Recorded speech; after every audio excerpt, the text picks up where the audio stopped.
நம்முடைய பிதாவாகிய தேவனுடைய அன்பும் ஆண்டவராகிய இயேசு கிறிஸ்துவின் கிருபையும் சமாதானமும் உங்கள் அனைவரோடும் கூட என்றென்றைக்கும் இருப்பதாக. தலைப்பு: நான் உன்னை விட்டு விலகுவதும் இல்லை, உன்னை கைவிடுவதும் இல்லை. யாத்திராகமம் 30ஆம் அதிகாரம், மத்தேயு 6ஆம் அதிகாரம். இந்த வேத பகுதிகளை நாம் தியானித்து வருகிறோம். பரமண்டலத்திலே உம்முடைய சித்தம் செய்யப்படுவது போல பூமியிலேயும் செய்யப்படுவதாக என்ற வாக்கியத்தை நாம் கவனித்து வருகிறோம். மத்தேயு 6ஆம் அதிகாரம் 10ஆம் வசனம். யாத்திராகமம் 30ஆம் அதிகாரத்தில் தூப பீடத்தை குறித்து சொல்லப்பட்டிருக்கிறது. அதிலிருந்து புறப்படுகிற தூபமானது ஜெபத்திற்கு அடையாளமாக இருக்கிறது. அந்த ஜெபத்தை குறித்து நாம் தியானித்து வருகிறோம். இதில் ஆண்டவராகிய இயேசு கிறிஸ்து பரமண்டல ஜெபம் எப்படி செய்ய வேண்டும் என்று சீஷர்களுக்கு போதித்த மத்தேயு 6ஆம் அதிகாரம் 10ஆம் வசனத்தில் இருக்கிற இந்த ஜெபத்தை குறித்து நாம் தியானித்து வருகிறோம்.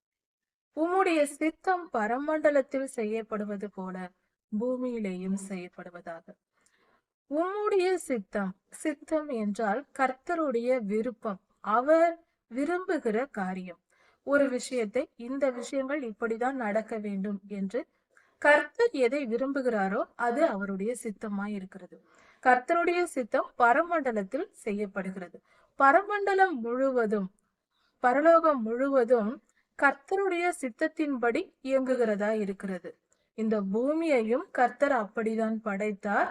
ஆனால் மனிதர்கள் பாவம் செய்து அதனால் அந்த தேவ சித்தம் நிறைவேறாமல் பொல்லாத ஆவிகளின் சித்தமும் நிறைவேறும்படியாக மனிதனுடைய கீழ்ப்படியாமையினால் இப்படி நிகழ்ந்தது. இன்றும் கர்த்தருடைய சித்தத்திற்கு மாறான காரியங்கள் இந்த பூமியில் நடக்கிறது. ஆனால் பரமண்டலத்தில் அப்படி நடக்காது. பரலோகத்தில் அப்படி கிடையாது. பரலோகத்தில் அத்தனை கோடான கோடி தேவதூதர்கள் இருக்கிறார்கள், பரிசுத்தவான்கள் இருக்கிறார்கள், எத்தனையோ விதமான ஜீவன்கள் இருக்கிறது. எல்லாம் இருந்தாலும் நாம் அறிந்ததும் அறியாததும் ஏராளமானவைகள் எல்லாம் இருக்கிறது. ஆனால் அங்கு தேவ சித்தம் மாத்திரமே நிறைவேறுகிறது என்று வேதம் இந்த வசனத்தில் சொல்லி இருக்கிறது. அதாவது பரமண்டலத்தில் உம்முடைய சித்தம் செய்யப்படுவது போல என்று சொல்லப்பட்டாயிற்று. அப்படி என்றால் அவருடைய சித்தம் பரமண்டலத்தில் முழுமையாக அங்கு அது மட்டும்தான் நிறைவேறும். கர்த்தரை ஆளுகையாய் கொண்டவர்களே அங்கு இருக்கிறார்கள். அங்கு மற்ற ஆளுகையோ மற்றவர்களின் விருப்பத்திற்கோ அங்கு வேலை இல்லை. எல்லோருக்கும் சுதந்திரம் உண்டு. கர்த்தர் தேவ தூதர்களுக்கும் சுதந்திரம் கொடுத்திருக்கிறார். இருப்பவர்கள் எல்லாரும் கர்த்தருக்கு கீழ்ப்படிந்து நடப்பவர்களே. கர்த்தருடைய சித்தம் நிறைவேறுகிறது என்றால் கர்த்தருக்கு கீழ்ப்படிந்தவர்களே பரலோகத்தில் இருக்கிறார்கள் என்று பொருள். சரியா? அப்படியானால் உம்முடைய சித்தம் பரமண்டலத்தில் செய்யப்படுவது போல அங்கு கர்த்தருக்கு கீழ்ப்படிதல் இருக்கிறது. இன்னொரு காரியமும் இருக்கிறது, அங்கு அன்பு இருக்கிறது. பரலோகம் முழுவதும் அன்பினால் நிறையப்பட்டது. அன்பின் தேவன் அவர். அவர் அன்பை எதிர்பார்க்கிறவர், ஒருவரில் ஒருவர் அன்பாக இருக்க வேண்டும் என்று விரும்புகிறவர். அதனால் பரலோகம் முழுவதும் அன்பினாலும் பரிசுத்தத்தினாலும் தேவ சித்தத்தினாலும் நிரம்பி இருக்கிறது. அதே போல இந்த பூமியில் வர வேண்டும் என்று நாம் ஜெபிக்கிறோம். அப்படியானால் அதை கர்த்தர் விரும்புகிறார், அதை நானும் விரும்புகிறேன் என்று நாம் மனதார கர்த்தருடைய ராஜ்யத்தை ஏற்றுக்கொள்வதற்கு இந்த ஜெபம் செய்வது சமமாயிருக்கிறது இந்த வாக்கியம். சரி, பரமண்டலத்தில் பரிசுத்தம் இருக்கிறது, அன்பு இருக்கிறது, முழுமையான கீழ்ப்படிதல் இருக்கிறது. பரமண்டலத்தில் உம்முடைய சித்தம் செய்யப்படுவது போல பூமியிலேயும் செய்யப்படுவதாக என்றால் பூமியில் உள்ள எல்லா மனிதர்களும் எல்லா சிருஷ்டிப்புகளும் கர்த்தருக்கு கீழ்ப்படிந்து நடக்க வேண்டும் என்று பொருளாகிறது. அப்படியே நடக்க வேண்டும். கர்த்தருக்கு கீழ்ப்படுகிற முழுமையான கீழ்ப்படிதல் வருமானால் பொல்லாத சாத்தானுக்கு இங்கு வேலை இல்லையே. பொல்லாதவனுக்கு கீழ்ப்படிந்து பாவம் செய்வதனால்தான் அவன் இங்கு ஆளுகை செய்து கொண்டிருக்கிறான். அப்படியானால் நாம் பாவத்திற்கு கீழ்ப்படியாமல் கர்த்தருக்கு கீழ்ப்படிய தொடங்கிவிட்டால் சாத்தானுக்கு இங்க வேலையிலே அவன் போய்விடுவான். இந்த பொருளில்தான் நாம் இந்த ஜெபத்தை செய்கிறோம். சரி, ஒரு உதாரணத்தை ஒன்று பார்ப்போம்.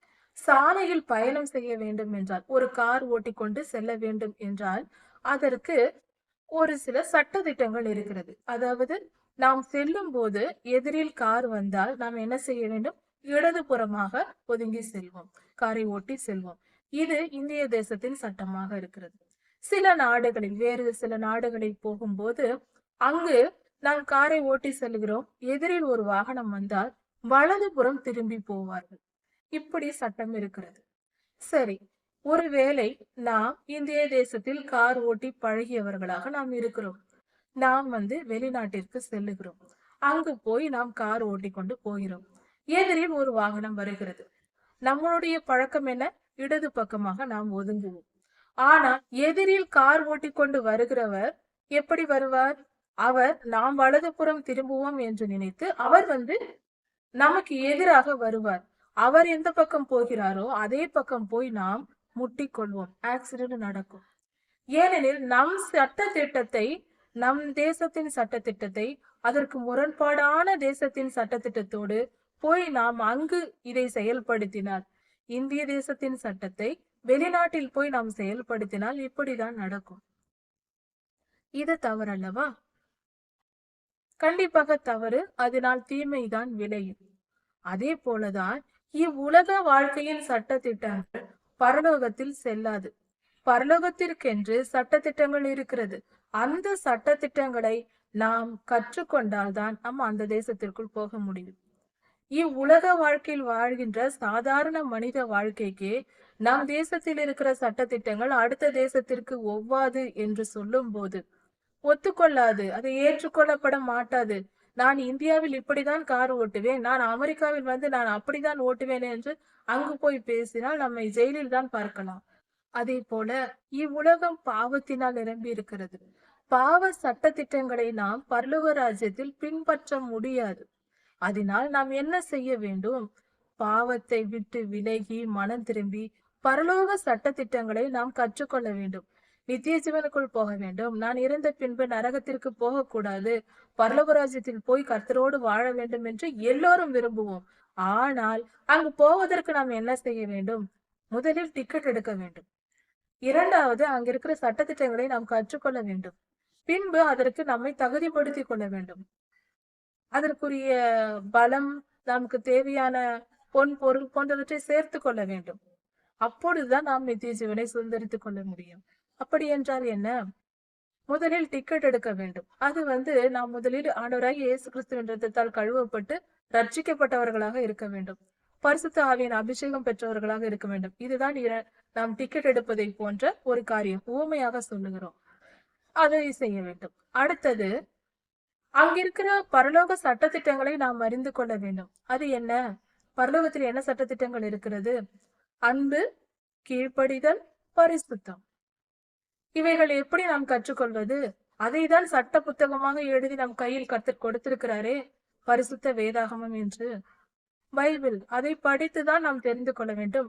பரலோகத்தின் சட்டத்திட்டங்கள் தான் நம் கையில் இருக்கிறது. அதை கற்றுக்கொண்டால் நாம் பரலோகத்தின் சட்டத்திட்டங்களை கற்றுக்கொண்டு விடுகிறோம். இப்படி கர்த்தருக்கு கீழ்ப்படிதலை கற்றுக்கொள்ளலாம், பரிசுத்தத்தை கற்றுக்கொள்ளலாம், கர்த்தரிடத்தில் எப்படி நாம் அன்பாய் இருப்பது, பிறரிடத்தில் எப்படி அன்பு காட்டுவது போன்றவைகளையும் கற்றுக்கொள்ளலாம்.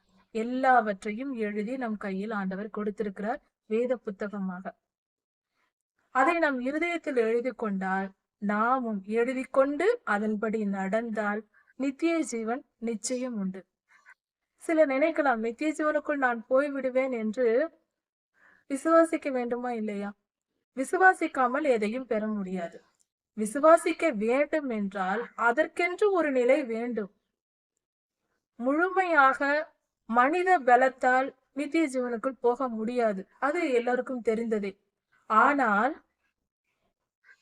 நாம் முழு மனதோடு கர்த்தரை நேசித்து ரட்சிக்கப்பட்டு நம் இருதயத்தை பரிசுத்தப்படுத்தி கொள்ளும் போது கர்த்தரே சொல்வார், நீ என்னிடத்தில் வந்து விடுவாய் மகளே, மகனே என்று அவரே சொல்லுவார்.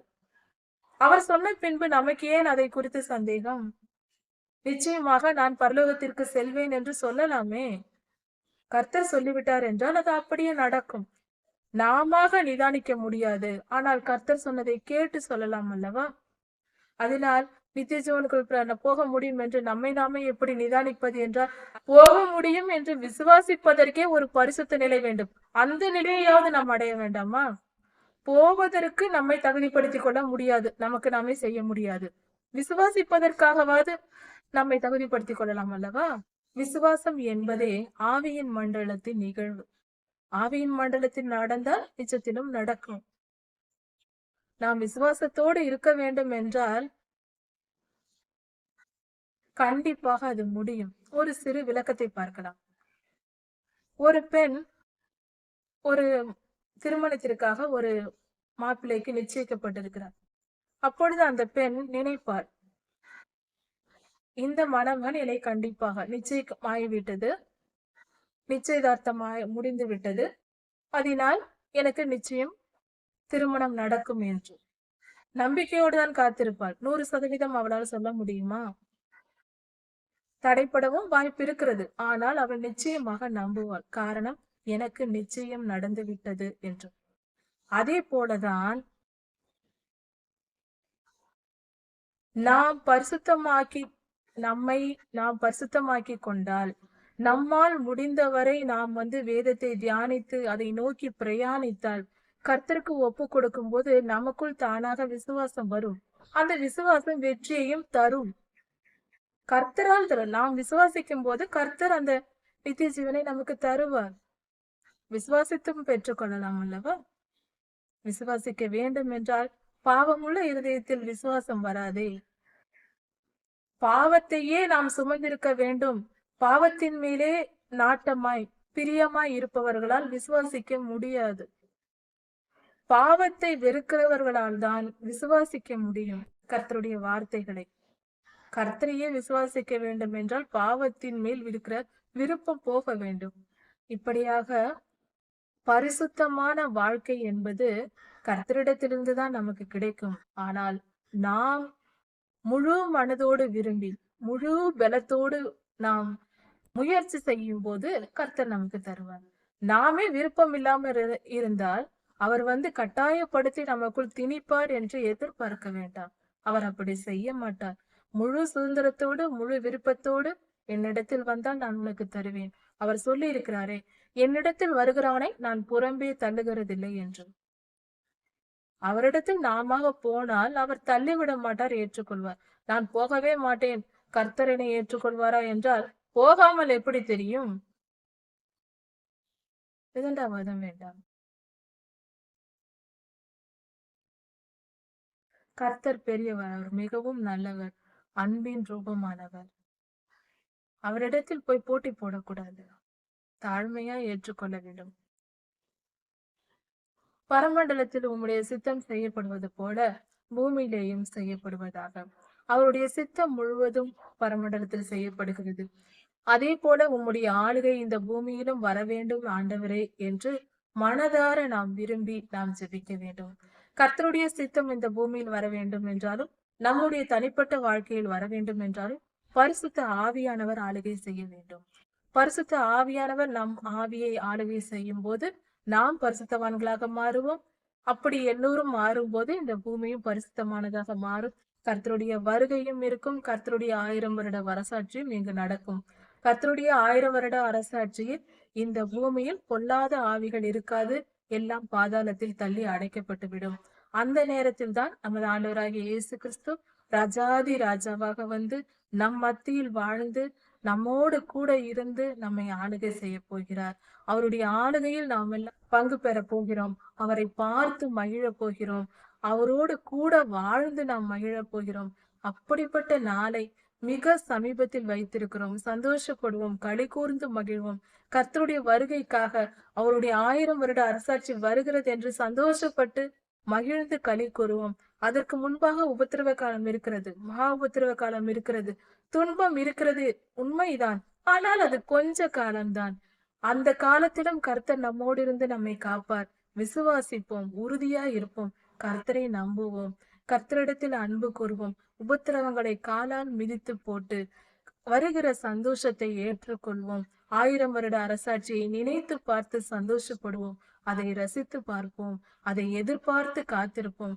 ராஜாதி ராஜா நம் மத்தியில் 6000 வருடமாக அவருடைய ஆளுகை இந்த பூமியில் இல்லாமல் போயிற்றே, நம்மால் தான் அப்படி ஆனது. அதனால் அந்த ஆளுகை மீண்டும் வரப்போகிறது. அந்த கடைசி நாட்களில் நாம் இருக்கிறோம். மிக மிக கடைசி நாட்கள், கடைசி வருடங்களில் நாம் நெருங்கி கொண்டிருக்கிறோம். அதை சந்தோஷப்பட்டு களி கூறுவோம். அதற்கு முன்பாக வருகிற உபத்திரவத்திற்கு நாம் ஆயத்தப்பட்டு அவைகளை வெற்றி கொள்வோம். கர்த்தரிடத்தில் விசுவாசமாய் இருந்து வெற்றி கொள்வோம். கர்த்தர் உங்களை ஆசீர்வதிப்பாராக. இதன் தொடர்ச்சி அடுத்த செய்தியில் பார்க்கலாம். மாரநாதா.